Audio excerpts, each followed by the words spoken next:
அனைத்து நண்பர்களுக்கும் வணக்கம். உங்கள் ஆஸ்ட்ரோ பழனிசுவாமிகள் பேசுகிறேன். இந்த காணொளியில கும்பம் ராசிக்கு அக்டோபர் மாதம் எப்படி இருக்கும் என்பதை பற்றி பொது பலனாக பார்க்கலாம். இந்த கும்பராசிக்கு ஜென்ம சனியோட தாக்கம் இருந்துகிட்டு இருக்கு. இப்ப இந்த அக்டோபர் 3ஆம் தேதி இந்த சனி பகவான் சதய நட்சத்திரத்துக்கு பின்னோக்கி வராரு, வக்ரம் பெற்று இருக்கிறாரு. ராசியிலேயே சனி வக்ரமாகிறது நன்மை இல்லை அப்படின்ட்டு நம்ம ஏற்கனவே சனி வக்ர பயிற்சி பலன்களை கூட போட்டிருக்கேன். உடல் நலத்துல பாதிப்பு ஏற்பட்டு நீங்கும். உடல்நல விஷயத்துல கவனம் செலுத்திக்கணும். மன அழுத்தம் ஏற்படக்கூடிய சம்பவங்கள் உங்களை சுத்தி நடக்கும். குறிப்பா நீங்க சந்திக்கக்கூடிய நபர்கள் ஏதோ ஒரு வகையில உங்களை ஏமாற்றத்துக்கு பார்ப்பாங்க. ஏமாற்றங்களை கடந்த காலங்களிலேயே சந்திச்சுட்டு இருப்பீங்க. நம்பக்கூடாதவங்களை நம்பக்கூடிய சூழ்நிலை ஏற்படும். நம்பக்கூடாதவர்களை நம்பி ஏமாறக்கூடிய வாய்ப்புகள் இந்த காலகட்டத்தில் மிக அதிகம். குறிப்பா இந்த ஜென்மசனி காலகட்டத்துல ஏமாற்றங்கள் தான். பண விஷயத்துல ஏமாறுறது, கொடுக்கல் வாங்கல்ல கொடுத்துட்டு வாங்க முடியாம தவிக்கிறது. அதே போல ஒரு ரிலேஷன்ஷிப், உறவுகள், ஒருத்தரோட வார்த்தையை நம்பி அவரோட ரிலேஷன்ஷிப் வச்சு அல்லது ஒரு காதல்ல இருந்து பிரிந்து அந்த ரிலேஷன்ஷிப் பிரேக்கப் ஆகி ஏமாற்றங்களை சந்திக்கிறது. இந்த மாதிரி பாத்தீங்கன்னாக்க சந்திக்கக்கூடிய நபர்களால உங்களுக்கு மன அழுத்தங்கள் ஏற்படக்கூடிய காலகட்டம் தான் இந்த ஜென்ம சனி. அதுவும் பாத்தீங்கன்னாக்க புரட்டாதி நட்சத்திரத்துல பிறந்தவர்களுக்கு கடந்த 4-5 மாதமாக கடுமையான மன அழுத்தத்தை ஏற்படுத்தி இருக்கும். திருமண வாழ்க்கையில கூட ஒரு மிஸ் அண்டர்ஸ்டாண்டிங் இருந்துகிட்டே இருந்திருக்கும். மேலும் பெற்றோர்கள் மூலமும் கூட பாத்தீங்கன்னாக்க சில மன அழுத்தங்கள் அல்லது பெற்றோருக்கே கூட சில உடல்நல பாதிப்பு, சில பிரச்சனைகள் உங்களுக்கு ஏற்பட்டிருக்கும் புரட்டாதி நட்சத்திரத்தில் பிறந்தவர்களுக்கு. அதே போல சதய நட்சத்திரத்தில் பிறந்தவர்களுக்கு கடந்த காலமாகவே திருமண வாழ்க்கையில பிரச்சனையோட தான் இருந்துட்டு இருக்கீங்க. பெரும்பாலோடு சொல்றேன் நானு, வேலையில கூட மாற்றங்களை சந்திச்சிருப்பீங்க, அலைச்சல்கள் இருக்கும், ஒர்க் ப்ரெஷரோட இருந்துட்டு இருப்பீங்க. அதே போலதான் அவிட்டம் நட்சத்திரத்தில் பிறந்தவர்களுக்கு எல்லாமே தடை, கடனுடைய அழுத்தம் ஒரு பக்கம், பொருளாதார ரீதியாக ஏற்ற இறக்கமாகவே இருக்கக்கூடிய சூழ்நிலை. பணம் வர்றது, ஆனா உடனே அது எப்படி செலவாகுதுன்னே தெரியல. அப்படிப்பட்ட ஒரு சூழ்நிலை. பொதுவாகவே இந்த ஜென்மசனி என்பது மேக்சிமம் பாத்தீங்கன்னாக்க நம்மளுடைய கர்ம வினைகளை குறைக்கக்கூடியதாக இருக்கும். கர்ம வினைகளை எப்படி குறைக்கும்? நம்ம எல்லாம் பட்டுதான் அதுல இருந்து குறைய முடியும். நம்ம பட்டுதான் அதுல இருந்து வெளியே வர முடியும். அதனால பல கஷ்டங்களை ஏற்படுத்தி தான் நம்மளுடைய வினைகளை எல்லாம் குறைக்கக்கூடியதாக இந்த ஜென்ம சனியோட தாக்கங்கள் அந்த மாதிரி இருந்துட்டு இருக்கும்.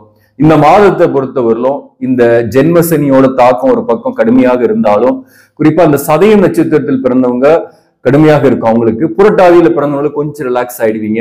ஆனா ராசிலேயே சனி இருக்கு, ஜென்ம சனி தான், கொஞ்சம் பிரச்சனை இருக்கும். பட் உங்களுக்கு பெரிய அளவுக்கு இல்லை. கடந்த 4-5 மாதமாக இருந்த கடுமையான மனப்போராட்டம் இல்லை. அதே போலதான் அவிட்டம் நட்சத்திரத்தில் பிறந்தவர்களுக்கும் கடுமையான மனப்போராட்டம் இல்லை. ஆனால் சதய நட்சத்திரத்தில் பிறந்தவர்களுக்கு இந்த அக்டோபர் மாதத்தை பொறுத்தவரையிலும் எல்லா விஷயத்திலும் கவனமா இருக்கணும். வயதானவர்களாக இருக்கீங்கன்னாக்க உடல்நல விஷயத்துல கவனமாக இருங்க. மேலும் தனம், குடும்பம், வாக்குஸ்தானத்துல ராகு பகவான், சதய நட்சத்திரத்துக்கு சனி வந்துட்டாருனாக்க 2ஆம் இடத்துல இருக்கக்கூடிய ராகு, 8ல இருக்கக்கூடிய கேது. பணம் வருமா அப்படின்னாக்க பணம் வரும். ஆனா கையிருப்பு கரையிற அளவுக்கு வர்ற பணத்தை விட எக்ஸ்ட்ரா செலவாகும்.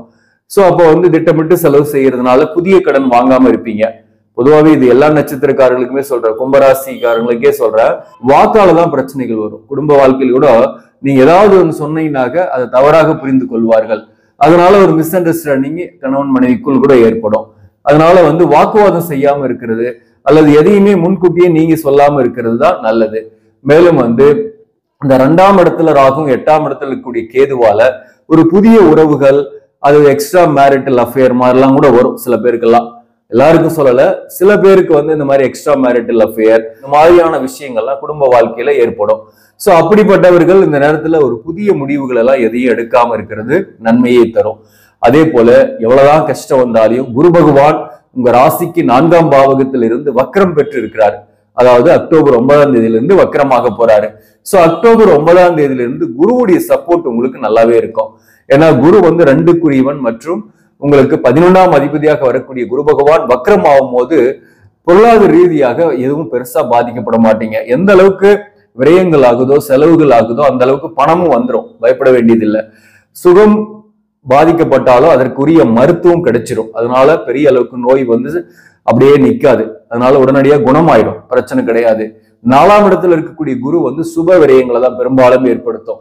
அந்த வகையில ஆடை ஆபரண சேர்க்கை, வீட்டுக்கு தேவையான ஆடம்பர பொருட்கள் வாங்குறது, சில பேருக்கு வீடு அல்லது சொத்துக்கள் வாங்குறது, அல்லது வீட்டை ஆல்ட்ரேஷன் பண்றது, அல்லது வாகனத்தை ரிப்பேர் பண்றது போன்ற வகையில இந்த மாதத்தை பொறுத்தவரையிலும் செலவுகள் ஏற்படும்.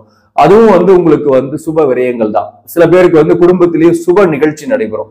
தங்களுடைய பிள்ளைகளுக்கு வந்து பாத்தீங்கன்னாக்க வரன் பார்க்கறது, அல்லது தங்களுடைய பிள்ளைகளுக்கு திருமணம் போன்ற சுப விரயங்கள், இந்த மாதிரி தங்களுடைய பிள்ளைகள் மூலம் உங்களுக்கு இந்த காலகட்டத்தில் விரயங்கள் ஏற்படும். சுக்கிரனை பொறுத்தவரையிலும் 9ஆம் பாவகத்துல ஆட்சி பெற்று இருக்கிறாரு. 9ல சுக்கிரன் இருக்கிறது வந்து பொதுவாகவே இந்த பூர்வீக சொத்துல இருக்கக்கூடிய பிரச்சனைகள் நீங்கும், அல்லது பூர்வீக சொத்தை கூட உங்களுக்கு கைக்கு வரக்கூடிய வாய்ப்பு உண்டு. அல்லது அது வழக்குல இருக்கு, வழக்கு பிரச்சனைகள் இருக்குன்னா அது உங்களுக்கு சாதகமாக திரும்பும். இந்த 9ஆம் இடத்து அதிபதியாக வரக்கூடிய சுக்கிரன் ஆட்சி பெற்று இருக்கிறது கும்பராசி பொறுத்தவரை நன்மை. குரு வக்கரமா இருக்கிறதும் நன்மைதான். 11க்குரியவன் வக்கரமா இருக்கிறதுனால இந்த மாதத்தை பொறுத்தவரையிலும் அக்டோபர் மாசத்துல எந்த ஒரு பிரச்சனையுமே சமாளிக்கக்கூடிய மாதம் தான். பொருளாதார ரீதியா நல்லாவே இருப்பீங்க, எதிர்பார்த்த பணம் வரும். அதே போல புதிய வேலை வாய்ப்புக்காக இடமாற்ற சிந்தனையோடு இருக்கக்கூடியவர்கள் இடமாற்றங்கள் அடையக்கூடிய வாய்ப்பு இந்த காலகட்டத்தில் உண்டு. புதிய வாய்ப்பு கிடைச்சு நீங்க வேற வேலைக்கு செல்லக்கூடிய வாய்ப்புகள்லாம் இந்த காலகட்டத்தில் உண்டு. குறிப்பா வந்து உங்களுக்கு வந்து அந்த புதிய வாய்ப்புன்றது ஒரு பதவி உயர்வோ அல்லது ஊதிய உயர்வோடய கிடைக்கக்கூடிய அமைப்பும் இந்த காலகட்டத்தில் உண்டு. சோ வேலை தேடக்கூடியவர்களுக்கு நன்மைதான். இந்த நேரத்துல வேலை இல்லை, நான் புதிய இடமாற்றம் செய்யலாமான்னா தாராளமா செய்யலாம், இடமாற்றங்கள் அமையும். சொந்த தொழில் செய்யக்கூடியவர்களுக்கு வருமானம் கூடுதலாக கிடைக்கும், ஆர்டர்கள் நிறையவே வரும். ஒர்க் அதிகமாக செஞ்சாலே அதுக்கு ஈக்குவலா உங்களுக்கு இன்கம் வரும். ஆனா அதுக்கு ஈக்குவலா செலவுகளும் இருக்கு, சுப செலவுகள் தான். அதே போல இந்த சுக்கிரனை பொறுத்தவரை 10ஆம் பாவகத்துக்கு வந்துடும். அதாவது அக்டோபர் 12ஆம் தேதியிலிருந்து இந்த சூரியனை பொறுத்தவரையிலும் 7ஆம் அதிபதி, இந்த 7ஆம் அதிபதி 8ஆம் இடத்துல அக்டோபர் 18ஆம் தேதி வரலும் இருக்கும். இந்த சூரியன் 7க்குரியவன் 8ஆம் இடத்துல இருந்து 8க்குரியவனும் ஆட்சி பெற்று இருக்கிறாரு. அதாவது புதன் ஆட்சி பெற்று இருக்கும், அந்த இடத்துல கேதுவும் இருக்கும்.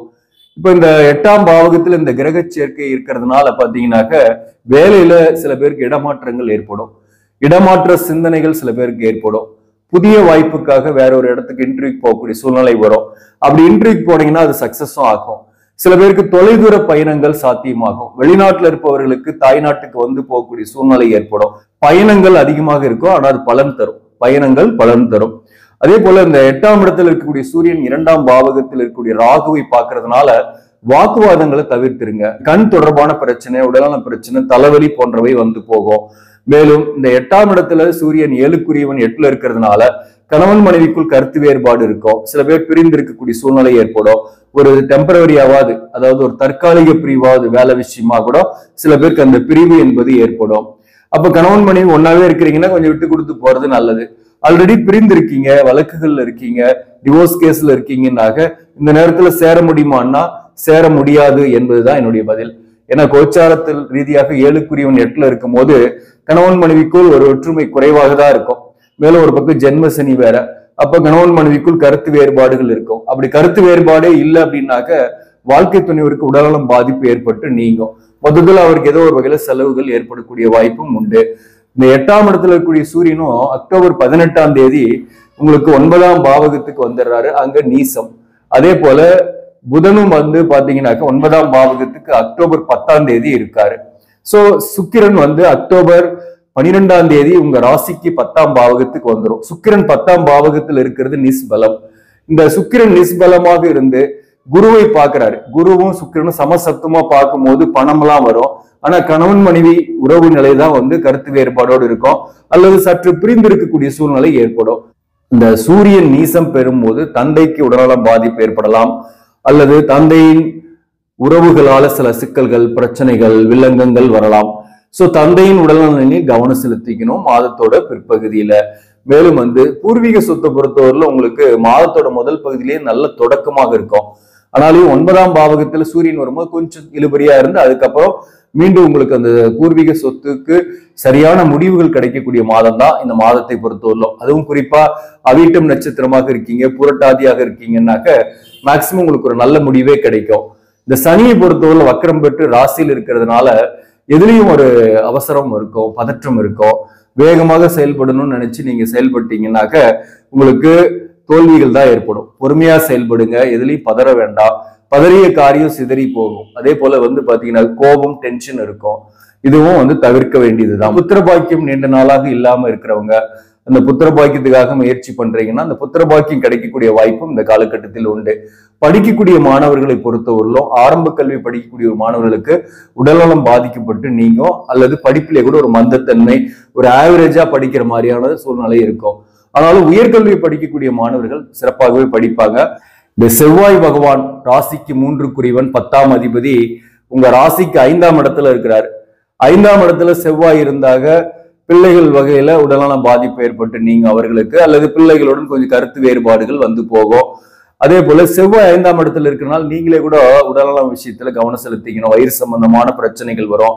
அதனால உணவு விஷயத்துல கவனம் செலுத்திங்க. அவசர முடிவுகளை எடுக்க வைக்கும். அதுல எச்சரிக்கையாக இருங்க. எந்த ஒரு விஷயத்தையுமே பொறுமையா டீல் பண்ணீங்கன்னா வாழ்க்கையில வெற்றி தான். அதே போல இந்த ஜென்மசனியோட தாக்கத்துக்கு உங்களுக்கு குரு ஏதோ ஒரு வகையில பொருளாதார ரீதியாக சப்போர்ட் பண்ணுவார். அதனால நீங்க தாக்கு பிடிப்பீங்க, பயப்பட வேண்டியதில்லை.